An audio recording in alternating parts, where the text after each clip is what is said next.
Welcome back to the Fuse Show, everybody. My name is Jim. I'm the co-founder of Xfusion.io and the co-host of the Fuse Show. I'm excited to be joined by my guest today, Kenny Schumacher. Kenny is 27 years old and is the founder of Closin. He has also solo founded and sold 2 productized services, building the last one past $1 million in ARR. He loves the concept of passive income through delegation and removing himself from the business. He was spending 3 hours a month in the first business and an hour a day in the second. He's a big proponent of outsourcing, and his companies have hired close to 100 outsourced employees in total. In addition, Kenny keeps busy working on side projects. Welcome to the show, Kenny. Thanks for having me, Jim.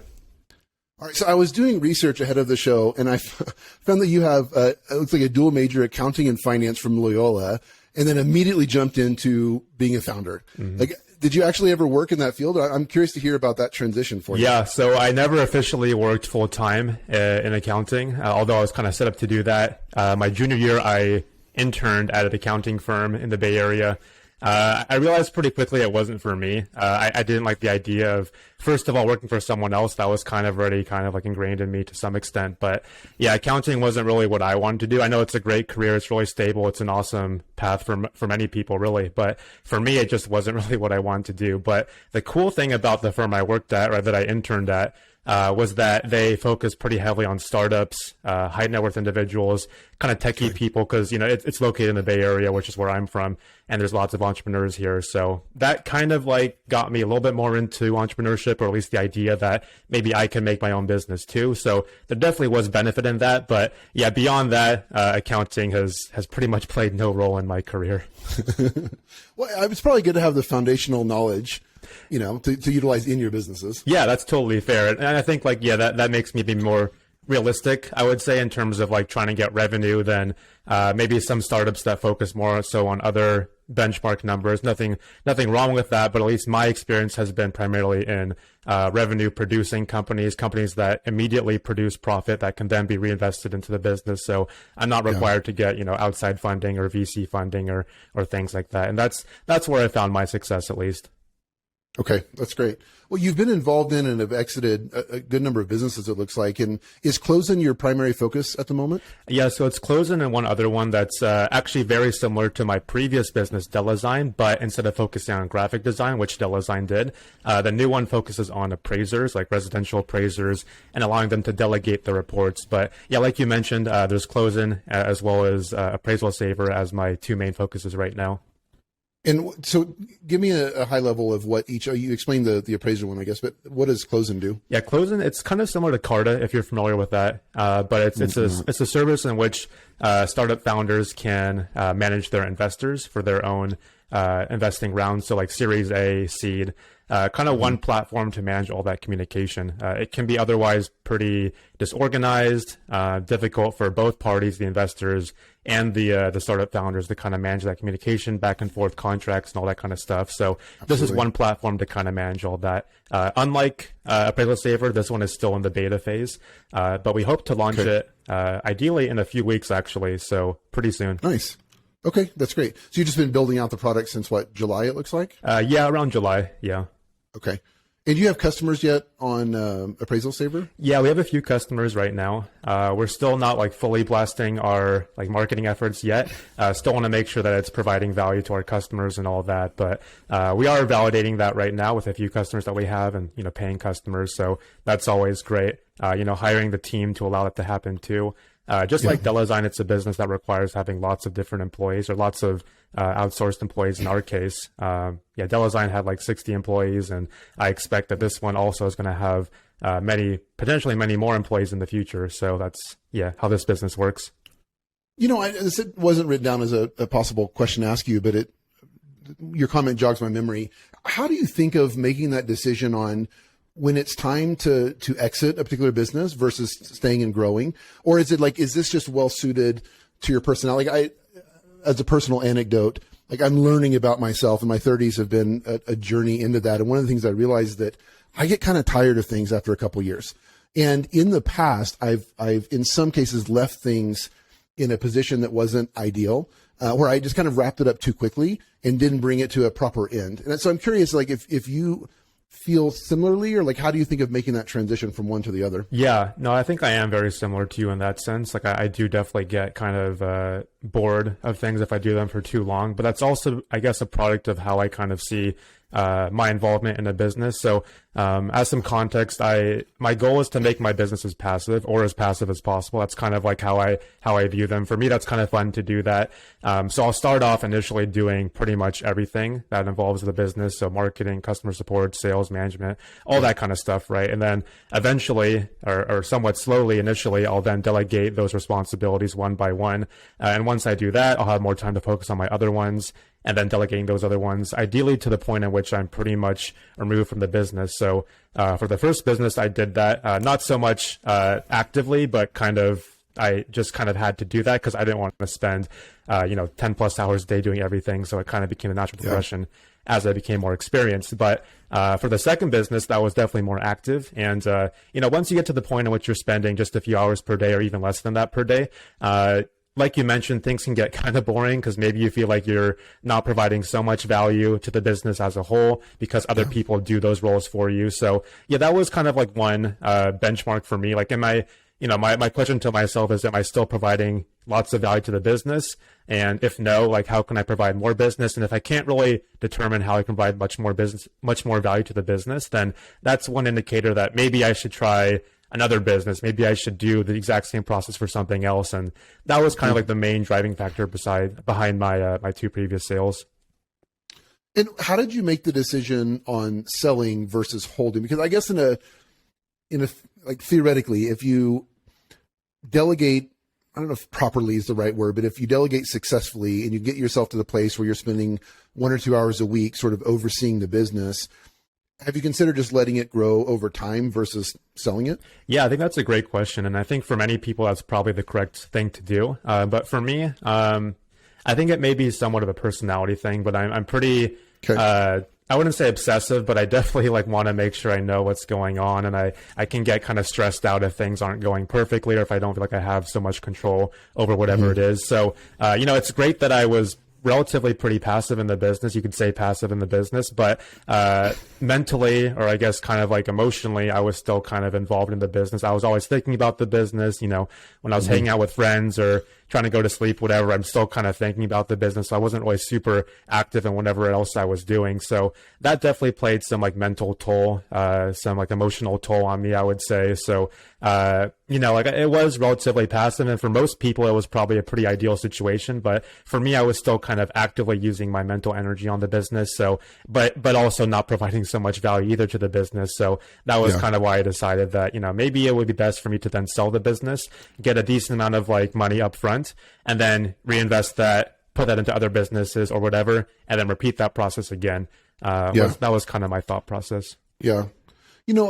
We've met, of course, offline one time, and we don't know each other real well, but you strike me as an old soul, and I'm honestly a little jealous because it's taken me, I'm 39 now. It's taken me freaking forever to figure myself out, and I'm still not there. And I get the feeling that you've made more progress in that area than a lot of people do by your age.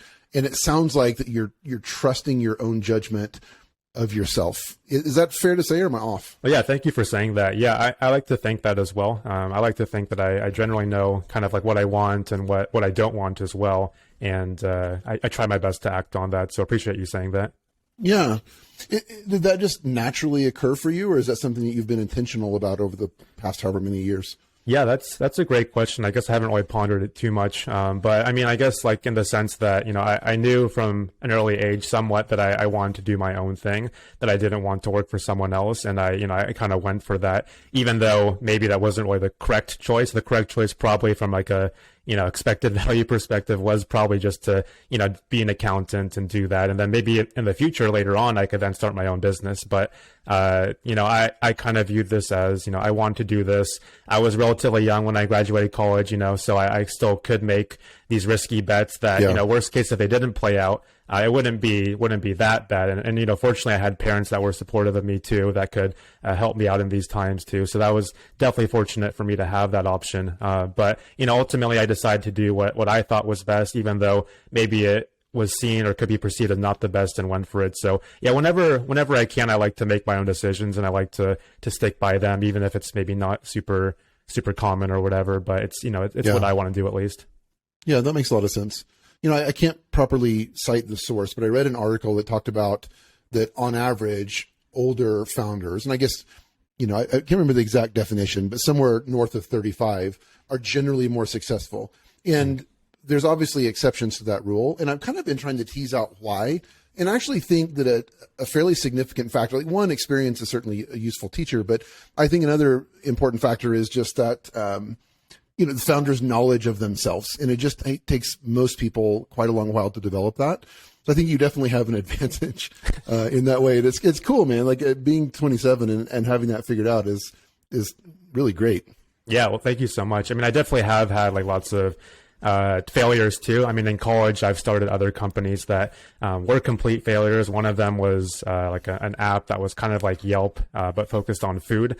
So that was kind of maybe more like the traditional Silicon Valley approach, one in which like you wouldn't really have any revenue up front, but you'd try to get funding and then kind of ride that out and get lots of users. So that's an area that I really did fail at. So I think like having those failures kind of like then set me up to understand what I was better at. And what I was better at was, those businesses that did actually get upfront revenue, kind of like a SaaS type business, but more so focused on like actual services, like actual humans doing those services. So I became like relatively pretty good at that. And, I just focused on that afterwards. So yeah, I think it was having those failures at a relatively young age that kind of shaped who I am, I guess, or like who I thought I could be and who I had experience being. So that's what I did. And it worked out pretty well for me so far. That's great. One of the themes I've been thinking a lot about and I'd love to talk to you about is the idea of wealth creation. And I was thinking over the weekend, the benefit that can be brought to others through wealth creation, but it just struck me, and this isn't a novel idea, but it struck me that time is our most valuable resource. It's completely and absolutely finite. And I don't think enough people optimize enough for time or properly value their time. And one of the themes I was thinking about over the weekend is the creation of time autonomy. I was just trying to be honest with myself and figure out like what's important to me at a principle level, because I get stuck in the weeds and these little details, that things that don't actually make me happy, that aren't the core of what's important.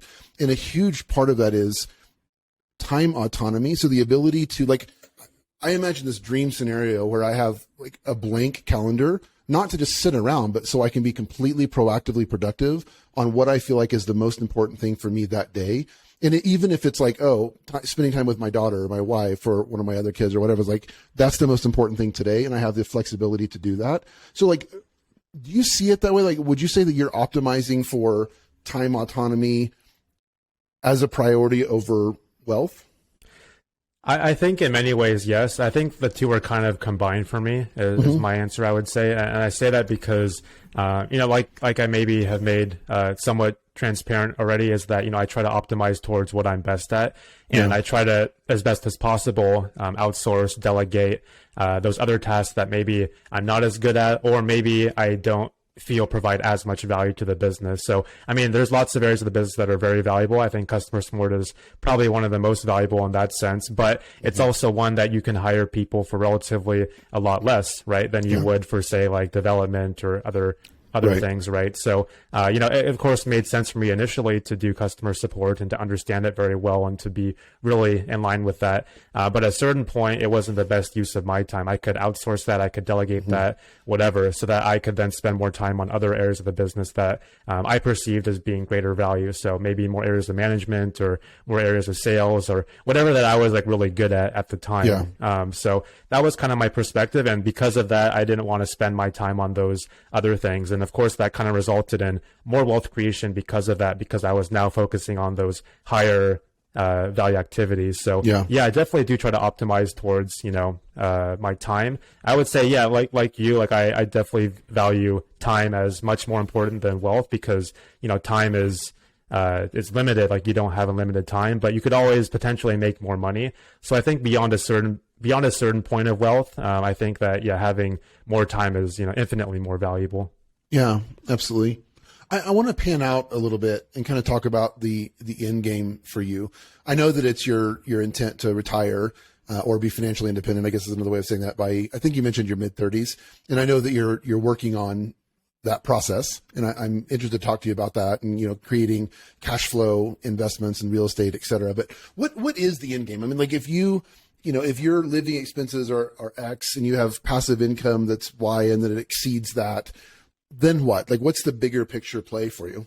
Yeah, that's a great question. I mean, the benchmark is always changing. Like when I was younger, I thought like if I had this amount of money earning passively, then I would be totally comfortable. Mm-hmm. And at that point, it was primarily like, enough money that I could survive financially in like various parts of the world, like maybe cheaper parts of the world, like some parts of Asia or the Philippines or whatever. Yeah. But then, I now have more than that money now.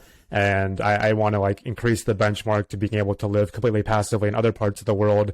And as those benchmarks get met, it kind of like gets pushed farther and farther. I think like ultimately though, if I have an amount that I could feel very comfortable in living in like any part of the world and not really have to worry beyond like a reasonable amount about money, then I think like I would then be set. But I do enjoy what I'm doing as well.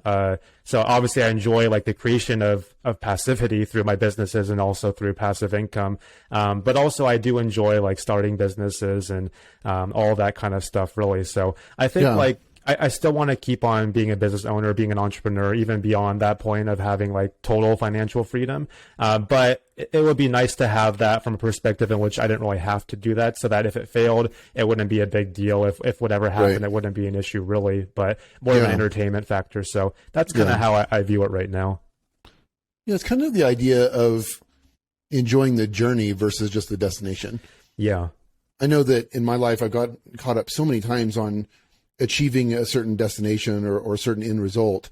And, I wrote a journal piece just privately about like when there becomes here, I'm always striving for the next there. It's like, I recognized that I wasn't being content or wasn't finding contentment. I was always just striving. So it's kind of, I don't know, I'm panning out a bit and rethinking some of that. And yeah, I'm just curious to know your thoughts on that. So it sounds like that once you hit that financial level of independence, then you would still pursue that which brings you joy, even so.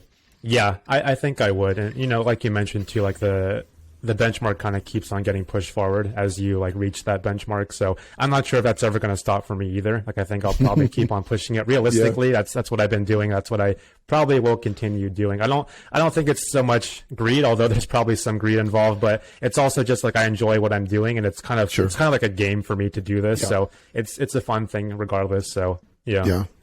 Yeah. Well, I mean, the idea of not having to trade time for money is an incredible concept, and I think foreign to 99% of the population, or maybe that's a bit much, but certainly a high percentage of the population, because we've been trained and even sort of indoctrinated that we're supposed to go to school and then work 30 years at a job and just constantly trade our time for money. So just the idea of pursuing that in general puts you in the extreme minority, I would argue. Yeah, thank you. I mean, I try to do that through various methods, like of course, stocks but also like real estate and crypto, and I guess, business income too. So I'm definitely like pretty active in trying to become passive, I guess you could say. So, I definitely do enjoy this, and it's like I mentioned, it's kind of like a game for me, trying to figure out different ways to get passive income. And I'm definitely still learning and always learning. And it's definitely a journey and a fun journey for me. Yeah. To change gears, one of the subjects I wanted to get into the weeds a little bit more with you is outsourcing. Our business, we provide outsourced customer support agents for SaaS businesses generally. And we've been in business for a year and a half, and we have 50 full-time employees now. And it has been a journey, like definitely positive, but not easy. Like learning customs and learning about the expectations, recruiting, vetting, hiring, training people has been quite a process. I'm curious what you would say to business owners that are looking to start outsourcing, like what advice you would give. I mean, you obviously have a tremendous amount of experience in that area. Yeah, I think outsourcing is very incredible because, I mean, you as a business owner only have so many hours per day. You only have so many expertise and specialties. You can't be good at everything. So practically it doesn't make sense for you to do everything. So I think as soon as possible, you should delegate. And the most cost-effective way to delegate for majority of people, at least, would be through outsourcing, through finding people that either work for other companies that can be used as a service, or that you can hire yourself overseas, for example. Because like if you were to hire locally in the Bay Area, like even for the relatively easier jobs or the relatively like cheaper job, it's still like many, many thousands per month at the very, very minimum, right? But if you outsource, you can get it for much, much less, and probably the same quality to some extent too, if not even better, is what I found. Especially now with like the COVID and the work from home environment, like people are much more open to not only like working from home, but also like hiring people that would only exclusively work from home too. So the dynamic has changed, and I think like you can expect the same, if not even higher quality from people that are outsourced. Yeah. I think what's interesting, we've witnessed a pretty significant shift thanks to COVID, of business owners, like US-based business owners that are more and more open to outsourcing overseas and starting to trust the competence level of people in different locations. I don't know, like it's unfortunate. It's an unfortunate reality, but I think a lot of people have the natural paradigm. They're like, oh, the quality of work is subpar. I don't feel that way, and I'm seeing a lot of people that are changing their paradigm. Like they get some experience working with people from different locations, and it totally changes their paradigm. So I'm curious to kind of observe where this is going to go in 20, 30, 40 years. This is like way ethereal, but like I imagine there's going to be like a closing of the gap between sort of US based wages on average and developing country wages as that sort of comes together. Yeah, I think so too. I think like so I definitely can understand where people are coming from if they assume that it's lower quality from other countries, but it's also kind of arrogant too. I feel like to assume that just because they're not from your country that they're not as good for whatever reason. But yeah, in reality, like, yeah, you can probably get like even much better people in those countries than you would from here too, right? So, and yeah, like you mentioned, I think that's a totally spot on observation that, yeah, in the future, the disparity is probably going to be very little between like a US based employee and a Philippine-based employee if they have the same quality, same experience, the same level of output. So there's no reason why it should be different, right? If the value they provide is the same, there should be no disparity really. And the world is definitely becoming much smaller, much more open economy. So I think that's a great observation you made. One of the things that I've noticed as well is, and I'm certainly not anti-American. I've noticed that on average, the work ethic, we predominantly hire out of the Philippines and Kenya. And there's exceptions, but on average, the work ethic and what would be the proper way to say it? Longevity, like the amount of time an individual spends with one company is significantly longer. And I recognize that may change in the future, but gosh, like as a business owner, it has been so nice to have like such incredibly low attrition, because I know that, our American counterparts generally have much higher attrition. And I'm not sure exactly why that is. Maybe it's job availability, stability, et cetera, but it's nice. Yeah, I found that too. Definitely, I think like one word I would say is like loyalty. I would say to the company. I think that's very, very huge. At least in the Philippines where I've hired. Of course, like the people are very thankful to have these opportunities. Whereas maybe in the U.S., like we get to like accustomed to what we kind of have here, all the opportunity we have here. But in many parts of the world, like there's a lot less opportunities as of now.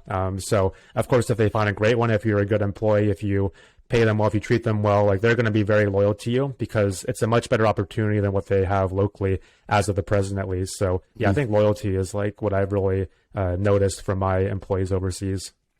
Yeah, I agree. It's been honestly very refreshing, and I'm just so grateful for the team that we have. It's like, we're an all remote company, and that's a priority. Like that's a foundation of our company. And it's shocking to me to learn about the commutes that a lot of people in developing countries endure. And it's like, I think we think of a commute as like, oh, like listen to a podcast for an hour while you're driving down the highway in your comfortable car. It's like there, it's like, no, and like in the back of a bus or a jeepney or like a bicycle. It's like some combination that's 2 hours each way. It's like horrendous. Yeah. And then work a 10-hour day when you get there. It's just, it's unbelievable what some people have to endure. Yeah, it's so insane, which, just goes on to like prove why they're so loyal to, the people overseas that pay them so well. And of course, work from home environment too. Yeah. I mean, we kind of take this for granted, like you mentioned, but yeah, like it's much different there. Like you mentioned, traveling 2 hours each way is pretty common, and not in the best conditions either. So yeah, it just explains why like these people are so like loyal. They're so hardworking. They're so great to work with because you provide them with so much too. Yeah. Changing gears a bit, I was I was excited to see your interest in crypto. That's something that David, Okay. my co-founder, and I have been diving into deeply, not just crypto, but like Web3 in general, blockchain technology, smart contracts, et cetera.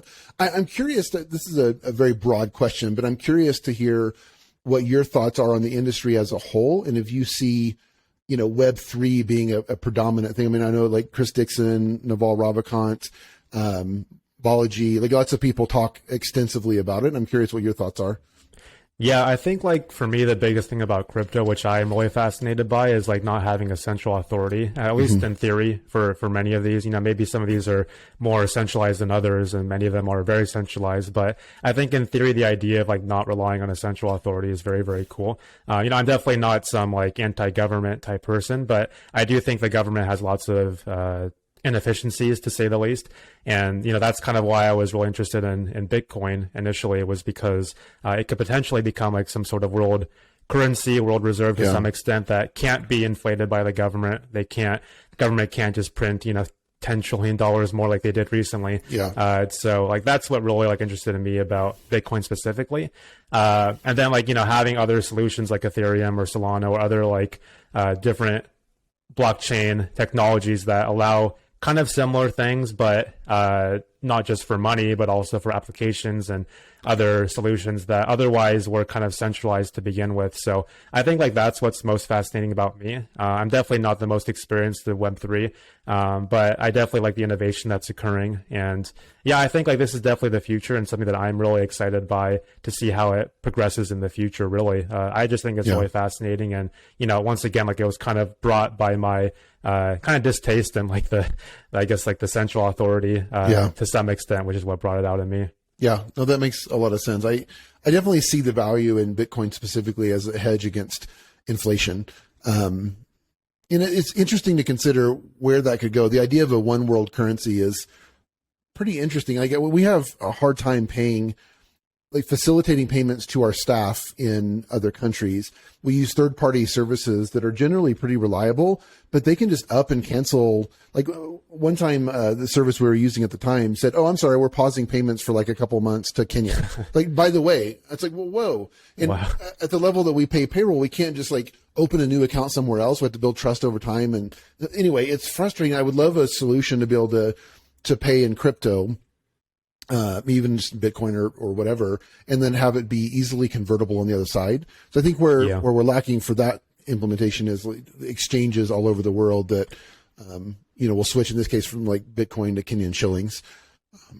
But anyway, the point I'm making is it could be extremely useful for that use case, for example.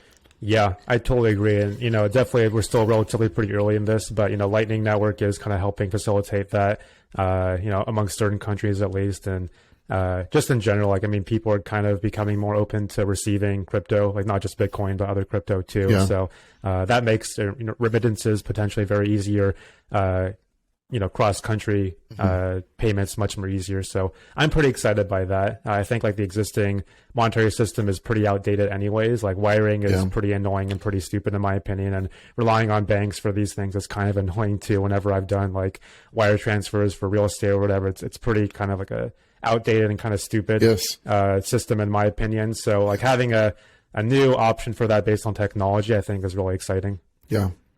I'm curious if you're open to sharing, what percentage are you investing into crypto as compared to other assets?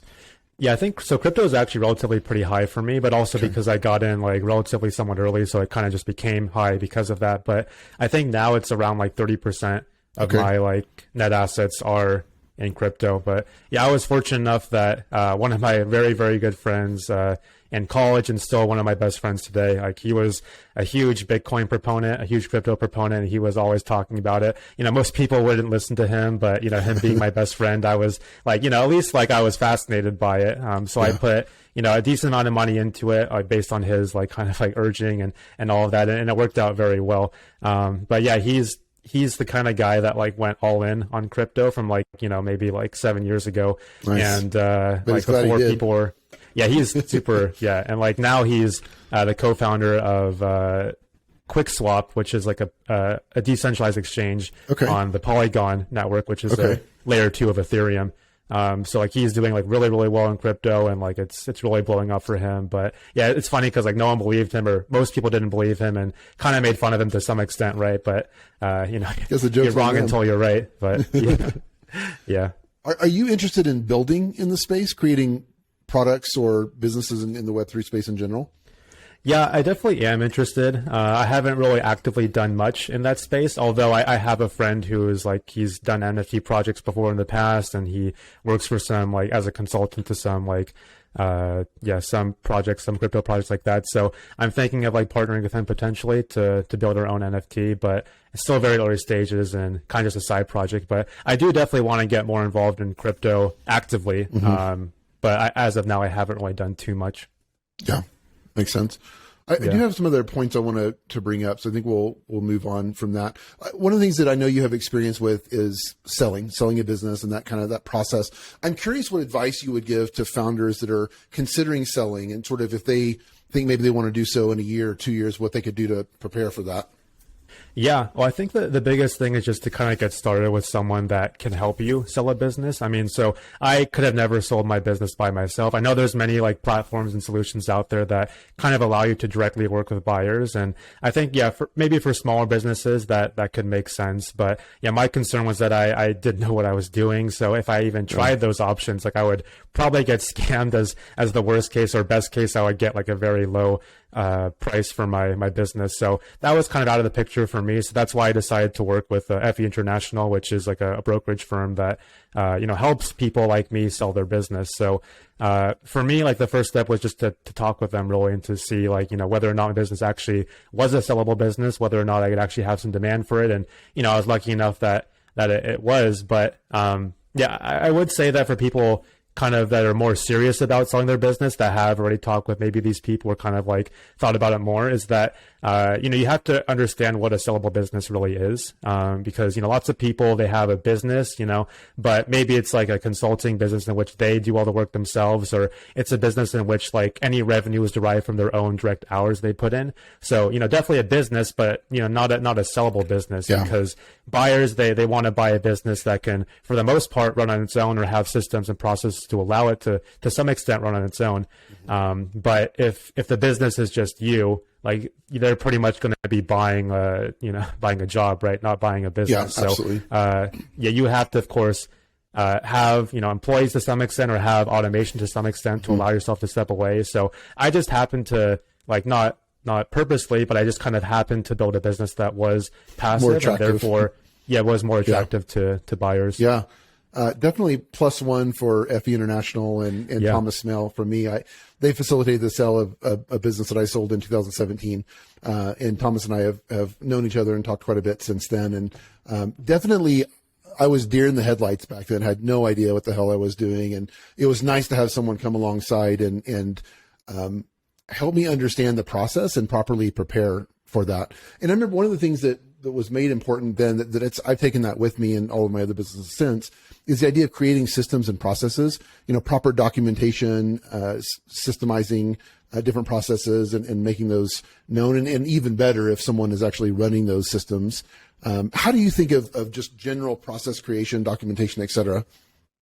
Yeah, initially that became like ingrained in me really, because before I had the systems and process in place, I was doing everything myself. When it came to hiring people, I was hiring them individually. I was like interviewing them based kind of like on my own like small notes, but nothing too concrete. I was training them based on kind of, again, my own notes, nothing too concrete. And I was doing it all over and over and over again, plus doing my own responsibilities, which I was for the most part doing over and over and over again, just on like my own memory, I guess. So like the first thing for me was like, how can I get that out of my head and onto some sort of documentation, some sort of paper, some sort of document, whatever, that could then be sent to someone else, so that instead of me repeating those things and trying to train people to do those things, I could just have them refer to the document. So, initially I wasn't really good at that. Like I would make documentation, make systems, but it wasn't super robust, and people still had lots of questions. They had to come to me. I had to answer those questions. So it wasn't really like a passive thing for me. But as they had those questions, I then, kind of made those procedures more robust. I added to them, made them better, with the goal being that I could provide you with this documentation, or this link to this documentation folder or whatever. And then from there, you can handle all your questions by yourself and understand the role as best as possible. It's kind of impossible, I think, to make it completely passive to that extent, but then you'd have, managers that would take your place in answering those questions too, right? And then you, of course, have to have documentation for those managers and all of that. So that was kind of like my process into making the systems and the procedures. Yeah, no, that makes sense. One of the things that are themes that comes to my mind in terms of preparing a business for sale or actually going through that process is I'm a big believer in transparency on the part of the owner. And I've been involved in vetting acquisition opportunities, looking over probably hundreds of prospectuses, and evaluating opportunities. And one of the things that really is a turnoff for me is when I catch a founder being dishonest or trying to cover something up. It's so much better when, they're honest and transparent about a failure. It's like, look, this is what happened. It really sucks. Here's what we did to fix it. And there's that level of transparency and imperfection that's just very honest, real, and vulnerable. And that goes so far into I guess, building trust in that process. Yeah, absolutely. Yeah. I mean, I guess, my experience has only been on actually being a business seller, never a buyer. But yeah, I could imagine if I had found something that wasn't transparent, that would be a huge red flag for me. So not that I was ever like actively thinking this. I guess for me, it was just kind of like my own internal beliefs that I should always be honest. I should always be transparent. I should always be, showing the business as it was. So, that's just kind of how I guess I am to that extent. Yeah. But yeah, I could see it being like some people may be, I guess they may have, they may want to like fudge things to make them seem better. But if you work with a business broker, they're going to find those things out anyway. So there's no point in like hiding that or trying to like, minimize whatever it is. Yeah. So, just be transparent is definitely a great. That's part of the value add for a broker as well, or from a broker, is that research, investigation, due diligence part. There's a higher level of trust versus buying from an individual. And that can pay off in dividends in the future. If you get a business that was poorly represented, that's awful. Very sucky situation. Yeah, definitely. Well, we need to wrap up in the next few minutes, Kenny, but one of the things I wanted to talk to you about before we do is real estate investing. I know that you're involved in that. I've seen that you have a Facebook group for sort of out-of-state real estate investing. And I'm definitely a newbie in this area. It's an area that I'm interested in, but don't have a lot of knowledge of. But just to give you an example. So I live in a town called Superior, Colorado. It's between Denver and Boulder. And houses in the neighborhood. So we just moved here recently. So we sold our house out of state. We moved here. We're renting for the first year. So we figure out where we want to live. But our rent is like 40% less than what we would pay for an equivalent mortgage payment. So the point I'm making is that if we bought the house 2 doors down, we could not then turn around and rent it and have it cash flow. So rent, for example, is $1,400 or $1,500 more. So excuse me, the mortgage payment would be $1,400 or $1,500 more per month than the rent. So is that similar in California? And did that prompt your interest in going to like Alabama, for example, and looking for property? Yeah, that's very similar to California. Yeah, in California, like you would get a mortgage for a property, and like that would be probably even double what you expect to get from rent in the local areas. So yeah, and on top of that, California in general is very expensive for real estate, so you'd have to put a bunch of money down. Yeah.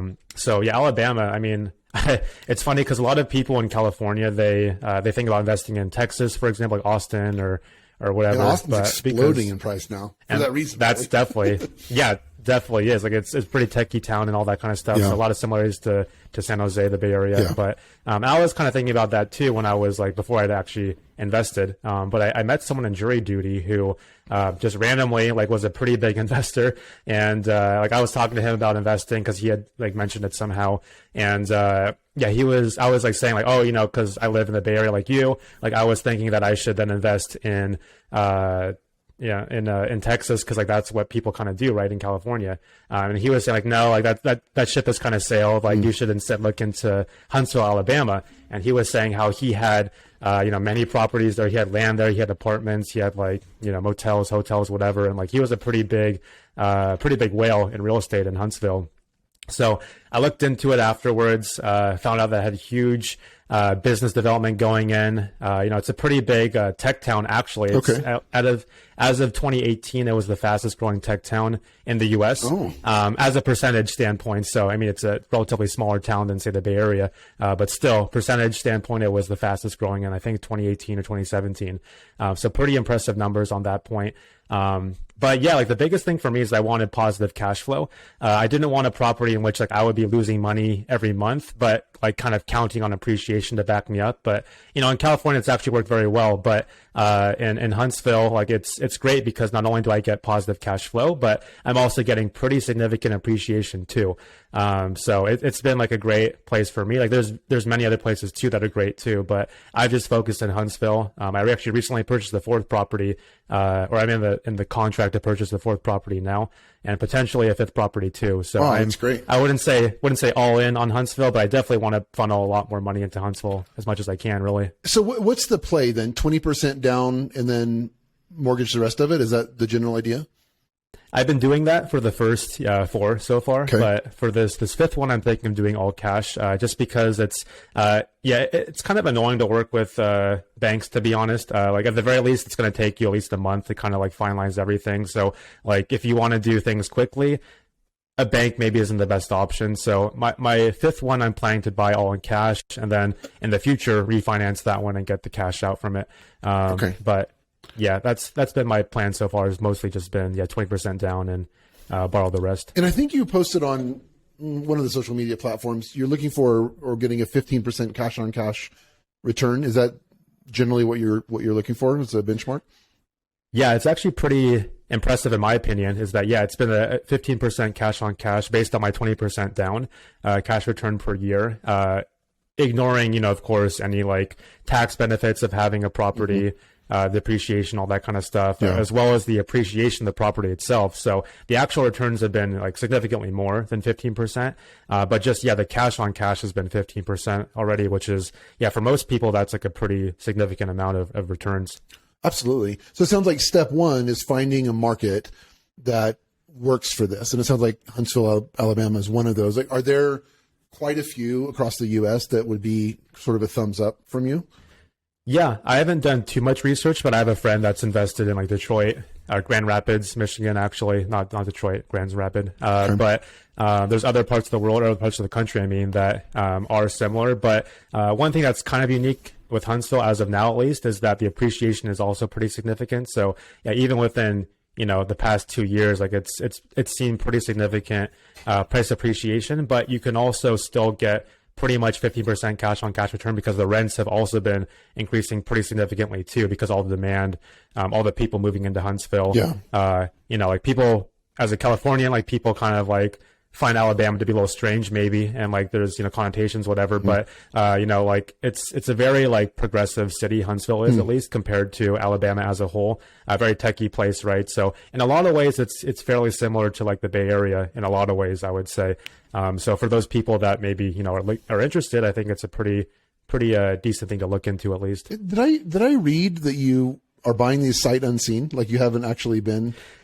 Yeah, dude, like that's right. I don't know if that's like incredibly brave or crazy. Like I'm enamored by that because I don't know. Like, so tell me more about that. How does that work? Yeah, so who knows? I may be getting totally scammed and having like an empty plot of land or just a dumpster or something. I know, right? So who knows? But you're right. I've been doing it all virtually. So I've like built a team in Huntsville. Like I have like a realtor, a property manager, inspector, all those kinds of people, right, to kind of help me in the process.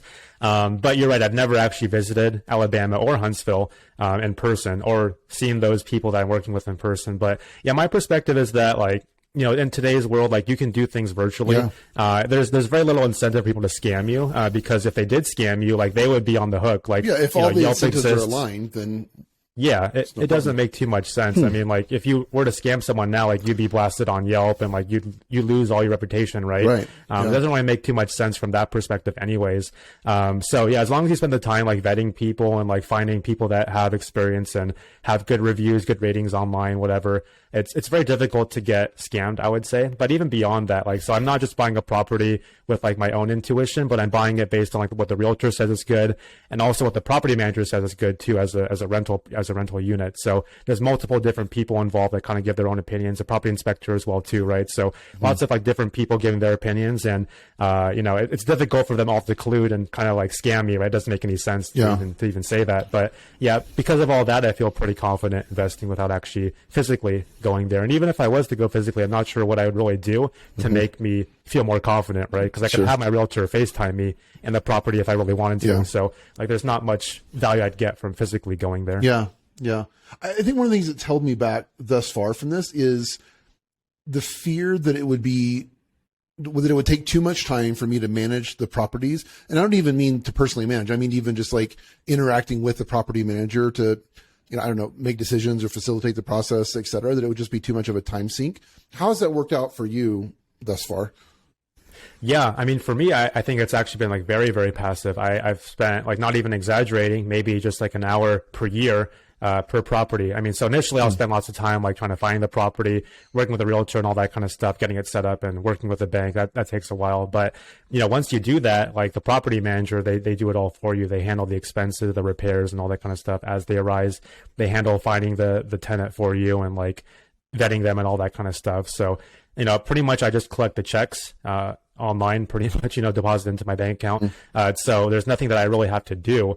It's only in certain cases in which like maybe I'll review some documents to make sure that things look kosher for the most part. But besides my own review, like I don't really do anything. Like the property manager is on their own, independent. I don't have to like manage them to that extent. And like the numbers that I'm getting seem fair to me. So it all seems like it's working fine for me. So I'm not really actively involved in it. But yeah, I mean, for me, it's been like very, very passive and I like it a lot. That's awesome. Yeah. So do you think, I guess, why real estate as compared to your other choices, crypto, stocks, etc.? Yeah, that's a great question. I think so I view crypto as a whole as being more of like an appreciation play, a play that, I probably wouldn't get much money up front from besides like maybe some interest if I loan it out. But primarily like I'm getting the returns off of like the future appreciation of it. Whereas real estate, I view more as like a cash flow play. Like I maybe won't get huge appreciation compared to crypto potentially in the future, but I do get positive cash flow right now, plus some tax incentives too, so that pretty much any income, pretty much any cash flow I get from real estate, from the rents, that's pretty much very low taxed, if even taxed at all. Okay. So that's a huge benefit for me to have that cash flow. So that's kind of how I view it. Plus, in like once the loan is over in like 30 years, I'll pretty much get that property paid for by my tenant, which is a pretty cool thing for me too. And it's kind of cool to have like a physical asset that's actually tangible too, compared to say like crypto or it's something nice about that, definitely. So yeah, that's why I like it. So would it be your intention that in the future, at the point where you're able to live completely off of your passive income, that all of that would be coming from real estate? I think, if not all of it, definitely a significant amount of it, because, I can't really live off crypto unless I take loans against it or whatever. So unless I sell it, right? So I don't really want to sell it. So, I mean, for me, like, I think a lot of it will come from that. Maybe some of it in stocks too, that I'll then kind of sell over time as they appreciate. But yeah, I kind of view most of it coming from real estate because of the tax benefits that come with it too. Yeah. Hey, last question on this topic. Have you considered using your investment properties as collateral for SBA loans to then purchase, a SaaS business or any other assets? Yeah, I haven't really thought about that. I actually, don't really know anything, if not even too much, about like buying businesses. So that's, totally out of my realm as of now. But I think, that could be a cool thing to consider in the future. Yeah, absolutely. Well, Kenny, let's end with this question. I apologize for going over. I'm so fascinated with this is fun. Topics. Yeah, this is fun. I'm curious, if you were to go back to the beginning of your entrepreneurial journey and give yourself advice based on what you've learned and experienced to date, what would you tell yourself? Yeah, I think I would tell myself to delegate more and to delegate faster. So for my first business, my first like successful business, I had done some delegation, but it was only after like spending like many, many months, if not years, kind of doing most things by myself. It was to the point in which like I couldn't even go on vacations or even like spend the weekends with friends really to some extent, because I'd always be like wondering like whether or not I had to reply to an email or whatever, right? So like that was always super stressful for me because I didn't have anyone in customer support actually to handle that for a while. So I was doing it all myself, and it became like very mentally taxing and very stressful. And like I mentioned, I couldn't really do anything with friends really because I was always thinking about the business or having to check my email all the time, whatever. So yeah, for me, like honestly, like it's being totally like honest. Like I wish that I had like outsourced. I wish I had outsourced the customer support much sooner, because I was spending so much time on that, and it was like a nightmare, honestly. But then even beyond that, like I would tell myself to like allow myself to then like let go of employees that weren't a good fit for me, because I had, hired many employees in the past too, even when I was like new to this, and a lot of them didn't work out too well because I was very inexperienced with hiring and vetting and training and all that. Sure. But sometimes that was because like they were just not a good fit for what I needed. And I kind of had this fear that if I let go of these people, I would then have like so much more work to do, which was true. But like at the expense of like having potentially even toxic employees. So, I wish I had known that earlier and had, addressed that earlier, because that caused lots of issues for me too. Yeah. Of course, I learned that now and I'm more experienced and I don't go through that anymore. But if I had known that, I probably would have saved, many months actually, as well as like, would have had less gray hairs too. So, Well, Kenny, thank you. This has been really great. I really appreciate you sharing your wisdom and experience with us. You're on LinkedIn and you're on Twitter. We'll drop those links on the landing page. And then you also have a personal website. It's schumacher.jp. And let's see, Closin is closin.com. It's like closing minus the G.com. And then your appraisal business is appraisalsaver.com. That's so right. I invite people to check those out. What's the best way for people to reach out if they, other founders, if they just want to say hello? Yeah, no, I definitely welcome them to say hello. I think the best way probably is through LinkedIn. Just reach out to me through there. More than happy to help out if I can. Awesome. I like connecting with other founders and just talking about this kind of stuff. Totally. So, yeah, definitely welcome that. Awesome. Well, thanks again, Kenny. Really appreciate your time. Hope you have a good one.